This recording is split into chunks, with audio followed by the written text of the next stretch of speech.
Novel دل میں رہنے دو، از قلم جیا عباسی۔ چھوڑو مجھے، جانے دو پلیز۔ ڈریسنگ ٹیبل کا نیچے گرتا سامان چکنا چور ہونے لگا، روتی سے سکتی آوازیں، التجا کرتی بھیگتی آنکھیں، مہندی سے سجے ہاتھ کپ کپاہٹ لیے کسی کے سامنے جڑنے لگے۔ نہیں پاپا، مما پلیز۔ دھندلی آنکھوں میں اندھیرا چھانے لگا، مزاحمت کرتے ہاتھ ساکت ہو کر نیچے گرے اور آنکھیں بند ہوتی تاریکی میں ڈوبتی چلی گئیں۔ اس نے ایک جھٹکے سے آنکھیں کھولی۔ اے سی کی ٹھنڈک کے باوجود اس کا جسم پسینے سے شرابور تھا۔ اس نے خالی خالی نظروں سے کمرے کو دیکھا، ایک لمحہ لگا تھا ماضی سے حال میں لوٹنے میں۔ وہ اٹھ بیٹھی، نظر دیوار گیر گھڑی پر ڈالی، دوپہر کے 3 بج رہے تھے۔ شکر ہے غزنوی اس وقت گھر پر نہیں تھے، ورنہ اس کی حالت دیکھ کر پریشان ہو اٹھتی۔ وہ گہرا سانس بھرتی بیڈ پر سوتے افنان کو دیکھنے لگی جو ابھی تک گہری نیند میں تھا۔ اس پر کمبل ٹھیک سے ڈالتی وہ اٹھ کھڑی ہوئی، سوچنے افسردہ ہونے کا وقت تو کب کا گزر چکا تھا۔ وہ خود کو کافی حد تک سنبھال چکی تھی، لیکن اس خوف کا کیا کرتی جو اسے چین سے جینے نہیں دے رہا تھا۔ شادی شدہ زندگی کے ان 4 سالوں میں اسے وہ سب کچھ ملا تھا جو ہر لڑکی کا خواب ہوتا ہے، اولاد، محبت کرنے والا شوہر، اور وہ سب جو ایک آسودہ زندگی کے لیے کافی ہوتا ہے۔ اس سب کے باوجود بھی وہ خود کو اس اندیکھے خوف میں جکڑا محسوس کرتی تھی جو اسے کسی طور خوش نہیں ہونے دیتا تھا۔ لیانا، کوئی بات ہے؟ وہ تینوں اس وقت ڈائننگ ٹیبل پر بیٹھے ڈنر کرنے میں مصروف تھے جب غزنوی نے اسے پوچھا۔ افنان کو کھانا کھلاتے ہاتھ یکدم ساکت ہوئے۔ اس نے چہرہ موڑ کر اس کی طرف دیکھا جو گہری نظروں سے اسے دیکھ رہا تھا۔ نہیں تو، اس نے فوراً ہی مسکراتے ہوئے کہا۔ اس شخص سے اپنی کیفیت چھپانا نہ جانے اتنا مشکل کیوں تھا؟ وہ تو اس کے چہرے کے بدلتے رنگوں سے اس کے دل کی کیفیت جان لیتا تھا۔ پھر اداس کیوں ہو؟ وہ اب بھی مطمئن نہیں ہوا تھا۔ سر میں درد ہے بس تھوڑا۔ پہلے کیوں نہیں بتایا؟ کھانا کھا کر فوراً دوائی لینا۔ وہ فوراً ہی فکر مند ہو اٹھا۔ لیانا دھیرے سے مسکرا دی۔ یہ غزنوی کی محبت ہی تھی جس نے اسے کسی بھی ٹراما کا شکار ہونے سے بچا لیا تھا، مگر دل اس شخص کے ساتھ دغا کرنے پر چیخ اٹھا تھا۔ پر وہ بھی کیا کرتی؟ اس گھر اور اس کے دل میں رہنے کے لیے یہ دغا بازی بھی ضروری تھی، ورنہ وہ تہی دامن رہ جاتی۔ میں لے لوں گی، فکر نہ کریں، وہ مسکرا کر بولی اور پھر سے افنان کی طرف متوجہ ہو گئی۔ غزنوی پرسوچ نظروں سے اسے دیکھ رہا تھا۔ وہ اب تک نہیں سمجھ پایا تھا کہ بھرپور توجہ اور محبت سے شادی کے 4 سال گزرنے کے بعد بھی لیانا کے انداز میں موجود یہ جھجک کیوں ختم نہ ہو پائی تھی۔ افنان کو سلا کر کمرے میں آئی تو نظر سیدھا بیڈ کی طرف گئی جہاں وہ آنکھوں پر گلاسز لگائے لیپ ٹاپ سامنے رکھے کام میں مصروف تھا۔ لیانا چند پل اپنی جگہ رک کے اسے دیکھتی رہی۔ وہ کبھی سمجھ نہ پائی تھی کہ اس اندھیر زندگی میں یہ حسین شخص کس نیکی کا صلہ تھا۔ افنان سو گیا؟ غزنوی کے سوال پر یکدم وہ اپنی سوچوں سے باہر آئی۔ جی، وہ آگے بڑھی جب وہ بھی لیپ ٹاپ سائڈ پر رکھ کر اٹھ کر اس کے پاس چلا آیا۔ ان 4 سالوں میں ہمارا رشتہ اتنا مضبوط ہو چکا ہے کہ ایک دوسرے پر مان اور اعتبار کر سکیں، تو کیا تم مجھے نہیں بتاؤ گی وہ کیا بات ہے جو تمہیں پریشان کیے ہوئے ہے؟ محبت سے تکتے ہوئے غزنوی اس کے دونوں ہاتھ تھام چکا تھا۔ لیانا نے جھکا سر جھٹکے سے اٹھایا۔ لمحے کے 1000ویں حصے میں اسے یہ احساس ہوا وہ اپنی پریشانی میں غزنوی کو شک میں مبتلا کر رہی تھی۔ اگر وہ ضد پر اڑ گیا تو پھر اسے کچھ بھی چھپانا ناممکن ہو جائے گا۔ اگلی لمحے وہ فوراً خود کو سنبھالتی گویا ہوئی۔ آپ آج کل مجھے ٹھیک سے وقت نہیں دے رہے۔ لیانا اسے جھٹلا نہیں سکتی تھی، اس لیے جو بہانہ ذہن میں آیا گھڑ دیا۔ غزنوی حیرت سے اسے دیکھنے لگا۔ ان 4 سالوں میں لیانا نے کبھی عام بیویوں کی طرح اسے مطالبات نہیں کیے تھے۔ وہ بعض اوقات کئی دن تک کاروبار کے باعث اس قدر مصروف ہو جاتا کہ چاہنے کے باوجود اسے وقت ہی نہیں دے پاتا، مگر شکوے شکایت کرنے کے بجائے وہ اس کی مجبوریوں کو سمجھا کرتی تھی، ہر بار مسکرا کر ویلکم کیا کرتی تھی۔ لیکن آج یہ پہلی دفعہ تھا کہ وہ اسے یوں شکوہ کر رہی تھی، جبکہ یہ پورا ہفتہ اس نے زیادہ تر اس کے ساتھ رہ کر ہی گزارا تھا۔ پر اب مقابل نے شکوہ کر ہی دیا تھا تو یقیناً اسے دور بھی اسی نے کرنا تھا۔ غزنوی مسکرایا، جس پر لیانا کو اپنے آس پاس خطرے کی گھنٹی بجتی محسوس ہوئی اور اس پل اپنی زبان کو کوس کر رہ گئی۔ اب تم نے شکوہ کر ہی دیا ہے تو اسے دور تو کرنا پڑے گا۔ غزنوی مسکرا کر اسے اپنی جانب کھینچتا اس سے پہلے ڈریسنگ ٹیبل پر رکھا لیانا کا موبائل بج اٹھا۔ کال آ رہی ہے، دل ہی دل میں شکر ادا کرتی وہ موبائل اٹھانے کے لیے دوڑی۔ اس کی پھرتی دیکھ کر غزنوی کی مسکراہٹ مزید گہری ہوئی تھی۔ جی ماما، بلند آواز میں جتایا۔ ماما کی کال ہے، ڈیٹ فکس کر دی؟ دوسری جانب سے ماں کی بات سنتے ہوئے یکدم خوش ہوئی تھی، مگر اگلے پل کسی خیال کے تحت اس کی مسکراہٹ ماند پڑی تھی۔ کون آ رہا ہے؟ ایک نظر غزنوی پر ڈالی۔ وہ اسی کی جانب دیکھ رہا تھا۔ لہجے کو سرسری بنائے اس نے پوچھا، پھپھو اور ان کے بچے نہیں آ رہے؟ دوسری جانب سے جواب ملتے ہی یکدم اس کے چہرے پر اطمینان ابھرا۔ جی غزنوی یہی ہیں، آپ بات کر لیں۔ اس نے فوراً موبائل اس کی جانب بڑھا دیا اور خود جا کر بیڈ پر بیٹھ گئی۔ کپکپاتے ہاتھوں سے اس نے بیڈ شیٹ بھینچی۔ جس خوف نے کچھ دیر پہلے اسے اپنی لپیٹ میں لیا تھا، اطمینان ہونے کے بعد بھی اپنا اثر دکھا رہا تھا۔ لیانا کے بھائی کی شادی تھی۔ مہرو بیگم لیانا کی ماں چاہتی تھی وہ 1 ماہ پہلے ہی ان کے پاس کراچی آ جائے تاکہ شادی کی تیاری میں ان کا ہاتھ بٹا سکے۔ غزنوی کو اس بات پر اعتراض تھا۔ غزنوی کو اس بات پر اعتراض تھا، وہ لیانا اور افنان کو اکیلے بھیجنا چاہتا تھا، نہ اپنے کاروبار کو چھوڑ کر 1 ماہ کے لیے وہاں جا کر بیٹھ سکتا تھا، مگر مہرو بیگم کے اصرار پر نہ چاہتے ہوئے بھی وہ ان دونوں کو اکیلے بھیجنے کے لیے تیار ہو گیا تھا۔ میں وہاں نہیں ہوں گا، اپنا اور افنان کا خیال رکھنا۔ لندن ہیتھرو ایئرپورٹ پر وہ اس کے ساتھ کھڑا ہدایات دے رہا تھا۔ فکر اس کے چہرے سے صاف جھلک رہی تھی۔ اس کی اتنی محبت اور فکر دیکھ کر وہ کبھی کبھی خود پر رشک کرنے لگتی تھی، مگر کیا حقیقت جاننے کے بعد بھی وہ اسے اتنی ہی محبت کرے گا؟ غزنوی کی محبت پر اسے شک نہ تھا، مگر یہ سوال ہمیشہ اس کے اندر گہرے سناٹے بھر دیتا تھا۔ اتنی ہی فکر ہے تو ساتھ کیوں نہیں چلتے؟ چاہتا تو میں بھی یہی ہوں، لیکن بزنس کو بھی تو دیکھنا ہے۔ چہرے پر آتی بالوں کی لٹ کو اس کے کان کے پیچھے کرتے ہوئے بولا۔ نہ جانے کیوں دل گھبرا سا رہا تھا۔ اپنا خیال رکھنا۔ فلائٹ کی اناؤنسمنٹ ہونے لگی تھی، وہ اسے سینے میں بھینچ گیا، پھر افنان کو پیار کرتا دور ہوا تو وہ دونوں ماں بیٹا اسے ہاتھ ہلا کر خدا حافظ کرتے آگے کی جانب بڑھ گئے۔ کراچی ایئرپورٹ پر اترتے ہی اس کا سامنا باپ اور بھائی سے ہوا تھا جو سلینے ایئرپورٹ آئے تھے۔ وہ مسکراتے ہونٹ اور نم آنکھوں کے ساتھ ان سے ملی تھی۔ اب چلو بھی آپ ہی، باقی گھر جا کر رو لینا۔ میسم افنان کو گود میں اٹھاتے ہوئے بولا۔ نعمان صاحب مسکرائے اور لیانا کو بازو کے گھیرے میں لیے گاڑی کی جانب بڑھ گئے۔ گاڑی بحریہ ٹاؤن میں واقع ایک بنگلے کے سامنے رکی تھی، جہاں مہرو بیگم کھڑی اس کا انتظار کر رہی تھی۔ ان سے مل کر وہ سب گھر کے اندر چلے آئے۔ فودیل بھائی نظر نہیں آ رہے؟ وہ لاؤنج میں رکھے صوفے پر بیٹھتے ہوئے اس نے پوچھا۔ ابھی آفس سے آیا ہے نہیں، ورنہ تمہیں ضرور لینے آتا۔ مہرو بیگم افنان کو پیار کرتے ہوئے بولی۔ نواسے کے لیے نانی کی محبت کو دیکھتے سب دھیرے سے مسکرا دی۔ ان کے آنے سے گھر کی رونق جو لوٹ آئی تھی۔ ابھی تو صرف یہ دونوں آئے ہیں اور گھر بھرا بھرا لگ رہا ہے، فضا بھی آ جاتی تو کتنا اچھا ہوتا۔ نعمان صاحب کی بات پر لیانا کے مسکراتے چہرے پر یکدم تاریکی چھائی تھی۔ ہاں، پر پھپھو کا آنا مشکل ہے۔ میسم نہ جانے اور کیا کہہ رہا تھا، جسے سنے بغیر وہ سن ذہن کے ساتھ فوراً اپنی جگہ سے اٹھی تھی۔ مما میں کمرے میں جا رہی ہوں، آرام کروں گی، سفر نے تھکا دیا۔ ہاں ہاں جاؤ، جا کر آرام کرو، افنان کی فکر نہ کرنا، میں اسے سنبھال لوں گی۔ لیانا اس بات میں سر ہلاتے اپنے کمرے کی جانب بڑھ گئی، جہاں شادی سے پہلے وہ رہا کرتی تھی۔ کمرے میں آ کر بے دم سے بیڈ پر گر گئی۔ شادی کے بعد یہ دوسری مرتبہ تھا کہ وہ پاکستان آئی تھی، پہلی دفعہ سسر کی میت لے کر اور دوسری دفعہ اب۔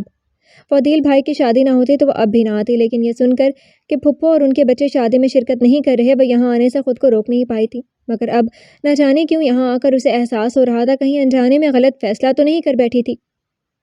شادی کی تیاریاں زور و شور سے جاری تھیں۔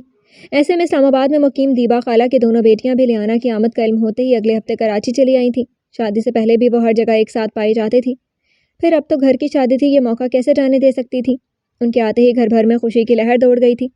سب سے زیادہ خوش مہرو بیگم تھے، جن کے کاندھوں سے شاپنگ وغیرہ کا بوجھ اتر گیا تھا۔ اب تینوں لڑکیاں ہی میسم کو لیے بازاروں کے چکر کاٹ لیا کرتی تھی۔ خالہ آپ کو پریشان ہونے کی ضرورت نہیں ہے، ہم سب سنبھال لیں گے، انابیہ کپڑے دکھاتے ہوئے بولی۔ کچھ دیر پہلے ہی وہ بازار کا چکر لگا آئی تھی۔ ہاں خالہ آپ ہی ٹھیک کہہ رہی ہیں، آپ بس گھر میں آرام کریں، 1-2 دن میں ماما بھی آ جائیں گی ثاقب بھائی اور بابا کے ساتھ، تو آپ لوگ بیٹھ کر آرام سے خاندان والوں کی برائیاں کریے گا۔ اپنی زبان کے جوہر دکھاتی عنایا خوشی سے چہکتے ہوئے بولی، جس پر تینوں ہکا بکا سی اسے دیکھ کر رہ گئیں، جبکہ میسم کہا لگاتا دھپ سے صوفے پر گرا تھا۔ وہ ابھی فریش ہو کر لاؤنج میں آیا تھا۔ کسی دن آپ تینوں کی شامت لگوائے گی یہ؟ محبت پاش نظروں سے دیکھتے وہ شریر لہجے میں گویا ہوا۔ ہماری یا تمہاری شامت؟ آخر منگیتر جو ٹھہری، لیانا نے دو بدو جواب دیا۔ وہ دن آنے سے پہلے میں اس کی زبان کاٹ دوں گا، وہ بھی کہاں پیچھے رہنے والا تھا۔ انایا نے خونخوار نظروں سے اسے گھورا۔ اور اس سے بھی پہلے میں تمہارے ہاتھ کاٹ دوں گی۔ اب کی کہا لگانے کی باری لیانا اور انابیہ کی تھی۔ اچھا بس بچوں کی طرح لڑنا شروع مت کرو اور یہ سامان اٹھا کر کمروں میں لے کر جاؤ۔ جی اچھا۔ مہرو بیگم کے ڈپٹنے پر وہ تینوں جلدی جلدی سامان سمیٹ کر کمرے کی جانب بڑھ گئی، مگر جاتے ہوئے بھی انایا میسم کو گھوری سے نوازنا نہیں بھولی تھی۔ بیٹا افنان کو میسم باہر لے گیا، پریشان نہ ہونا اور جلدی سو جانا، یہ نہ ہو ساری رات جا کر باتیں کرتی رہو۔